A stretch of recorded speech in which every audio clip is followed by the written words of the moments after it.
Hi. So in previous videos we looked at the definition of the limit. Okay. So in this video I'm going to look at the following kind of function. Right? Here we have the graph of a function. So we have the graph y equals f of x. And now, just by looking at the graph, it's clear that the limit of this function f as x tends to a doesn't exist. Right. However, if we were to restrict the range of this function, right, then we would still be able to say something. Right, so for instance, if we only look at values of x bigger than a, right, then we see, so we're basically ignoring everything that happens for values of x less than a, so to the left of a. So we're ignoring this piece of the graph. Right, so if we just look at this piece of the graph, right, so from a onwards, then it's clear that in this case, right, as we take x closer and closer to a, right, then f of x will get closer and closer to this value k. Right, so we can sort of say, well, that the limit from the right for this function does exist, and that limit is k. Right, and we write that as follows. Right, we say the limit x goes to a from the positive side, right, that indicated by the plus there with the a, of this function f of x is equal to k. Okay. So, how do we write that down formally in a rigorous way? Right. Well, just as for a limit at a point, right, where we said, well, we can take f of x is close to the value, in this case k, simply by taking x close enough to a, and we're going to do exactly that. Right? But when we say x close enough to a, we're just going to make sure that we ignore everything on the left of a. Right? So in other words, all the values of x less than a. Right? So basically what we want, right, is we want f of x to be in some little interval over here. Right, so that's from, say, k plus epsilon up to k minus epsilon. Right? So this measures the distance between f and k. Right, so we want our f of x to be in here. Right? So now where should we take our x? Well, if we just go across.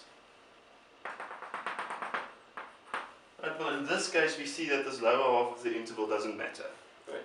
And it's not necessarily the case, but in this case, we see that that is so. Right? Go down there. And so now we see, if we take x in there, right, then f of x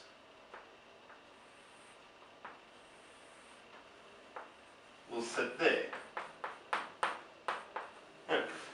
So if we take x in this little interval, then f of x will sit in this interval from k minus epsilon to k plus epsilon. Right. So now we should be able to do this no matter how small we take this epsilon. So no matter how small we take this interval around k, we should be able to find this little interval here.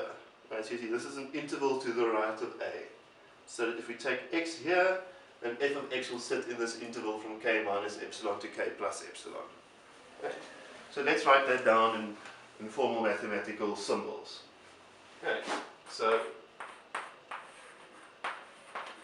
for every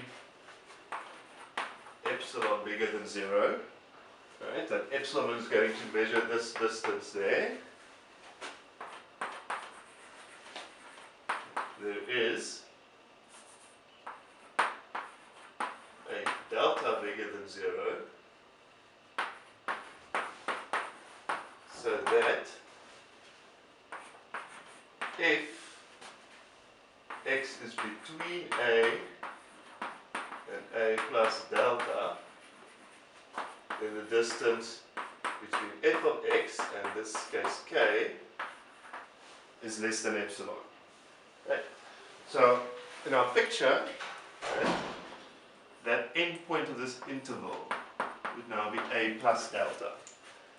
Right. So you see, this says exactly what the definition of a limit says, right? Where we're not just looking to one side. It says for any epsilon positive, we can find a delta bigger than 0, so that if the distance between x and a is less than delta, then the distance between f of x and k is less than epsilon. Right. The only difference here is that we're now ignoring everything that happens to the left. Right, that's why we specify this interval. X is in the interval a plus delta. Right.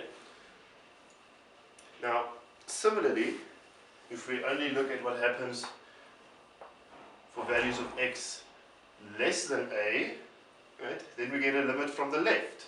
So if we only look over here, x less than a, right, then we'll see as x approaches a, f of x will approach L. Right.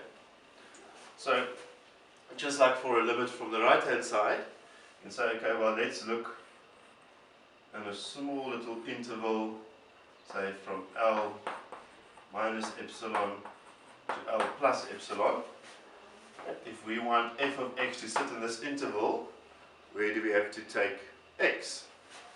Well,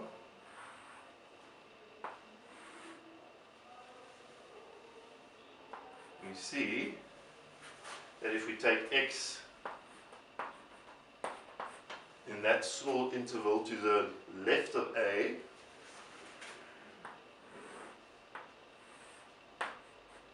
then we'll get f of x in this interval from L minus epsilon to L plus epsilon. Right. So again, we can get f of x as close to L as we like, just as long as we make sure x is close enough to a, with the added condition that x is less than a. Right, so we're coming from the left. Right. Now that's called a limit from the left hand side. So we say limit as x tends to a from the negative side, so from the left, f of x is L. Okay?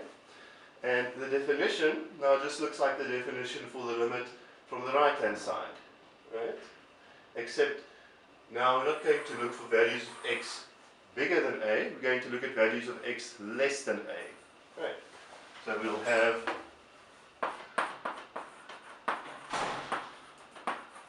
every epsilon bigger than 0, there is delta bigger than 0, so that if, right, and now x is between a minus delta and a, then absolute value f of x minus L is less than epsilon. Okay. So that means this interval here to the left of a will have endpoints a minus delta and a. Right. And as long as we take x in this interval, then f of x will be this interval from L minus epsilon to L plus epsilon. Okay.